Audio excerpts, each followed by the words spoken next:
మహానాడు వేదికగా మంత్రి లోకేష్ కీలక ప్రకటన చేశారు. 2029 ఎన్నికల్లో టీడీపీ తరపున మహిళలకు 33% సీట్లు కేటాయించబోతున్నట్టుగా తీర్మానం ప్రవేశపెట్టారు. మహిళా బిల్లు పాస్ అయినా కాకపోయినా మహిళలకు 33% సీట్లు కేటాయిస్తామన్నారు. ఇది తమ నినాదం కాదని తమ నిర్ణయమన్నారు లోకేష్.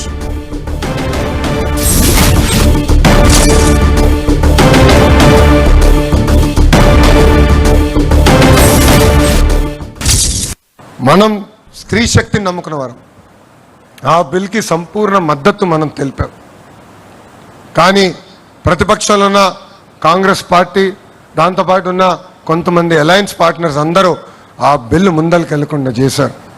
అందుకే ఈ వేదికగా నేను ఒక ప్రతిపాదన చేస్తున్నా.